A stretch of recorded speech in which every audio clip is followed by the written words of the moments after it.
Hello everyone and welcome back to my channel. I have not been uploading in a long time because I was very busy with my schoolwork, but now I'm back and I'm excited to start to teach you things after COVID. So, today I want to share with you one of my favorite openings, which is the Pelikan system of the Sicilian Defense as black, also known as the Sveshnikov, it depends. However, overall this opening is a very simple one. It's a move in the Sicilian, which black wants to try and play in order to get as close to a draw as possible. So this is more of a drawish line. Now this is one of the lines which I played very often when I was younger because I did not fully understand it, but I did know that it was very easy for white to make a mistake against this line, which is why I want to teach it to you. If you are a beginner or an intermediate trying to gain more rating points and you want to find something very solid to play, this is the right opening for you. I plan on making this a series, but as you probably know by now by looking at my previous videos, most of my series have ended prematurely, which is why today I want to do it the other way around. Instead of starting with the sidelines and moving to the main line, because I might not be able to do the main line and I not want to drop a cliffhanger, instead I would like to start with the main lines and then I'll move on to the sidelines if I have time, and if I don't, well then you have the real deal, you have the most important section of this series. So, what is the Pelikan system, you might be asking? Well, then let's get started. So, obviously, it starts off with Sicilian. This black plays the 2 knight c6 Sicilian, so it's not a d6 move, and this might already be your first hint that this opening is slightly different. Why? Because most beginners or intermediates, they play d6 or e6, much more common than knight c6 is played. Now, against knight c6, there are many options for white. There is the delayed Alpine. We all know that in the Alpine variation itself. We also know that white can play the Rossolimo attack with bishop b5. All of those are sidelines. We won't talk about them today. We'll just focus on the main deal, which is when white plays d4, and this is by far what's the most likely move to happen. Black plays c takes d4, knight takes d4, knight f6, knight c3, and then in this position, black can choose to play the classical system with d6. I'm sure a couple of you probably know there. However, black usually plays e5 here, and this is when it officially transposes into the Pelikan, or Sveshnikov. So obviously, why is it named two names? Well, the origin founder, as you can see on your screen in the bottom right, is Evgeny Sveshnikov, who sadly passed away last year.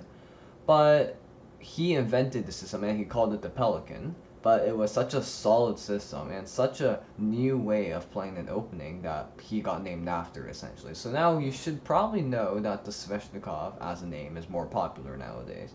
But it could depend depending on where you are. However, why do I say that this is a different opening? Because black plays in a completely different playstyle. Normally, black would like to prioritize developing, castling, trying to start an attack, trying to not defend his own pieces. It looks like in this position, black's intentionally weakening his d-pawn, right? Like right now his d-pawn's backward, there's a queen attacking it. It doesn't look too good at first. However, a very important emphasis is, due to how the Sicilian is structured, white is also very underdeveloped. You can notice how we're on the 5th move already, and white's only realistically developed 2 pieces. Now, so has black, but e5 is a tempo move, so black will have a temporary lead in development if it goes his way. Now, we will look over moves like knight b3, knight f5, knight f3, none of which are particularly good later. But for now, let's just go over the main line, as I said. We'll backtrack and we'll cover everything we didn't do before in a future video if I get the chance to make it. So in this position, white would play the move knight db5, and this is the best move, and most white players will know this. And then black plays d6. If black doesn't play d6, white plays knight d6, and that would be bad. Now, after d6, white always plays bishop g5. If white plays the move knight d5, which is technically known as the second main line, it's not that good. You would just take and then you retreat your knight to b8. This might look a little bit weird at first, but this is how you play this opening, and it is a very good position for black because when white has a pawn on d5, this is what we call a block center, and black actually has more central pawns than white does. So black will have a very solid long-term advantage after this. So knight d5 is not exactly the best move. After this, white plays bishop g5, which is by far the most common move, which a very simple plan. Pin the knight, and you want to exchange the knight on f6 to weaken the d5 square. Black plays a6, knight a3, because there's nowhere to go with the knight, and b5. So obviously b5 threatens b4, which attacks both knights. Again, in this position, white has two main moves, being bishop takes f6, which in my opinion might be a better move. These two moves are a lot more contested, but let's just focus on the move which most of your opponents will probably play if you ever play this opening, and that's knight d5. Now against knight d5, black should play bishop e7 because obviously black's going to get double pawns in a more unfavorable way than bishop takes f6. We will take a look at that this video. But after bishop e7, in this position, white has a couple options, being knight takes e7 and bishop takes f6. Knight takes e7 is not that good because it kind of undermines white's main idea. It's not exactly a bad move, but it weakens white's foothold on the d5 square and allows black to strengthen his. So white plays bishop takes f6, bishop takes f6. Now you might be saying, well, white has two minor pieces plus the knight on d5, which can technically control the d5 square. Black only has one minor piece along with another minor piece, with one minor piece trying to fight back. So it's kind of like a 3 minor piece versus 2 minor piece ratio on the d5 square. That is important, but what you would also realize is in this position black does have the bishop pair, and this is almost always the case in the Pelikan / Sveshnikov. You will always see black have the bishop pair and white have a stronger center. So what's the balance here? Well, white usually plays c3 in this position. Black plays bishop g5. Now, white plays knight c2. Obviously, the knight can't be on a3 forever, right? We all know that. And now the knight on c2 is trying to move over from c2 to e3 to protect d5 and maybe have a chance of reaching f5 at some point. Black usually castles. And in this position, white has numerous options. This is essentially where the opening branches off, but one of white's most popular moves is a4.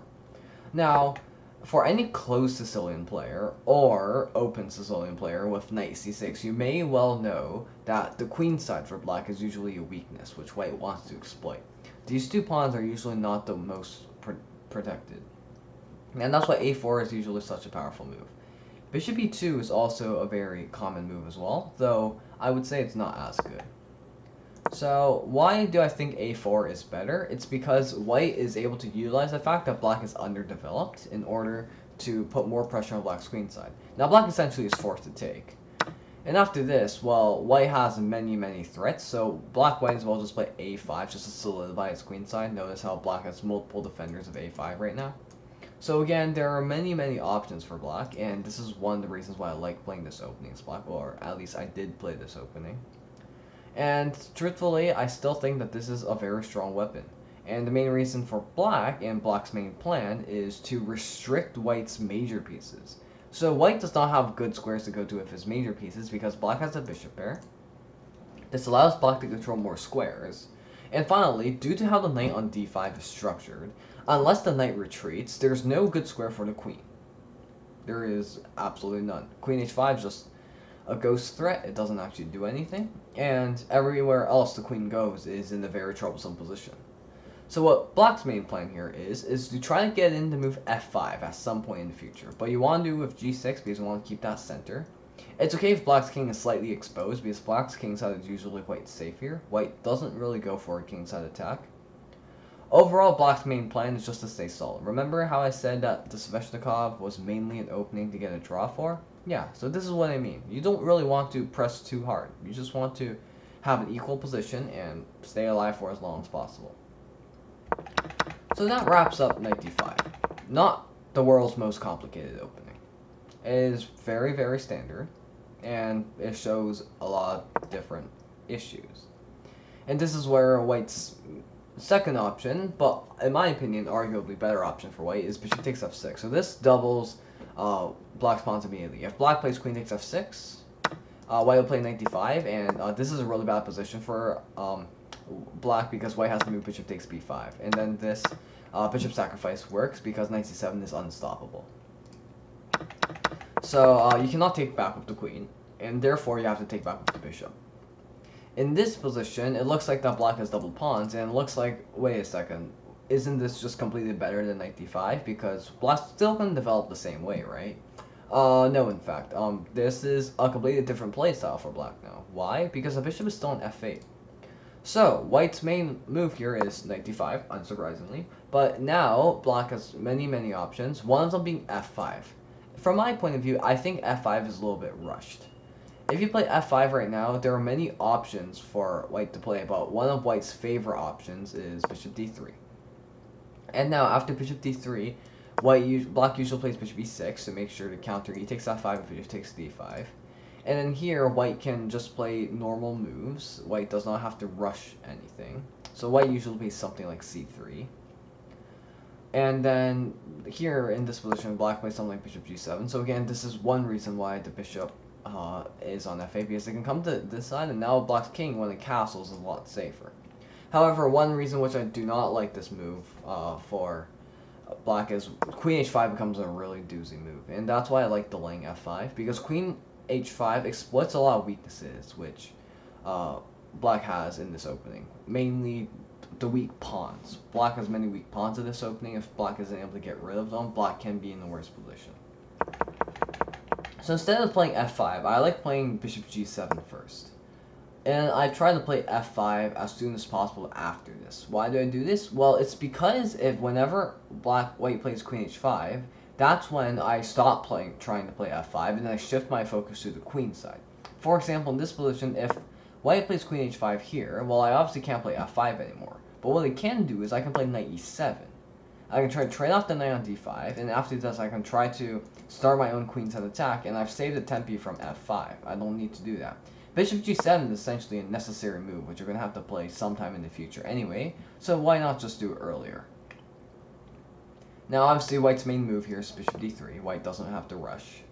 After this, black plays bishop e6. So again, it's just trying to eye that f5 move, right?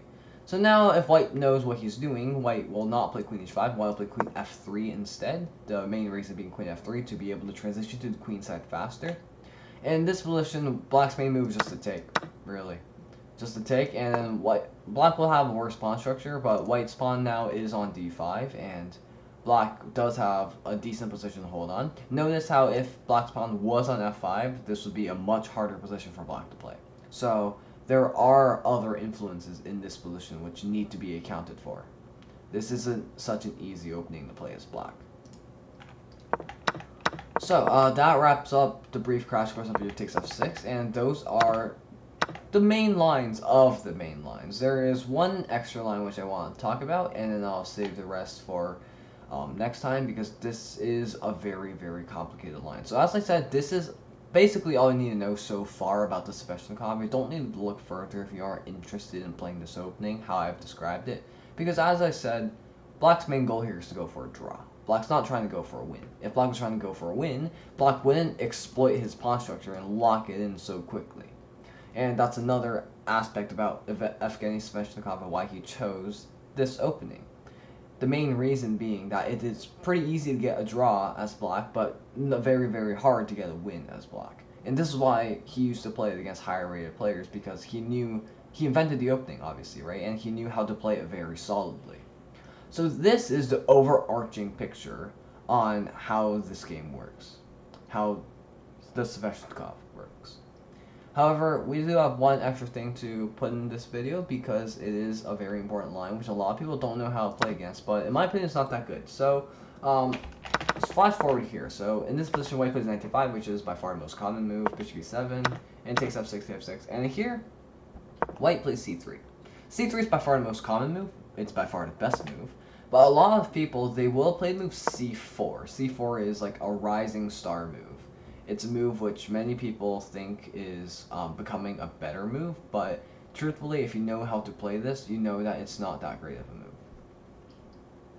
Alright, so against c4, black has to b4. I think that's pretty self-explanatory. However, after knight c2, by far the majority of players here in this position as black are going to play move a5. a5 is a very popular move in this position, and it isn't bad. However, a5 kind of breaks the Sveshnikov spirit, because in the Sveshnikov, one of the main diagonals you want to use as black is this diagonal. So if you play a5, there's really no way to get the queen or the bishop to this diagonal. The bishop needs the square on d8. However, where does the queen go? Before, one of the only squares the queen could go to was the a5 square. And actually, that's why you don't play a5, because you want to play the moves queen a5, queen c5, or even better, queen a5, bishop d8, oops, bishop d8, bishop d6, bishop c5, which would be much stronger. The bishop would be a really powerful piece. Now, you might be thinking, well, can't white just take the pawn? No, white cannot just take the pawn. It is if white is playing properly, of course. For example, black here is recommended to castle. Now, let's suppose white does take the pawn. Well, then, black takes, white takes, and now black plays the move queen b6, seemingly pinning the knight to the pawn. Now, if white tries any mode of trying to protect the knight, all black does is play rook b8 or a5, both of which work. You just want to move the knight. So, where does the knight go? Well, in this position, white mainly plays move knight d3. Now, knight d3 is, I would say, not a good move, and it's also a reason why I like this position as black. Knight d5 is now rising popular, and truthfully, it makes sense, because it is a better move. And then after this, after queen takes b2, white usually plays knight takes f6, and then black plays g takes f6. And then this opening, in my opinion, is much better for black, despite looking not so good. And the main reason is, as I've repeated many times already, pawn structure. White's pawn structure now is much worse than black's, even though it looks like black's king is exposed, but actually black has more central pawns. That's how we determine who has a better pawn structure. And in fact, if black really wanted to, black can literally shift his king to e7, and it'll be a very safe king. Whereas white still has developmental problems, and still has a bunch of isolated pawns. So white has many more issues than black does. So, after this, after black castles, white, you do not have to worry about white taking on b4. So what else does white do? Well, in this position, white usually plays the move g3. This is another idea for white in Sveshnikov, where white plays the move, bishop g2, trying to attack through this diagonal.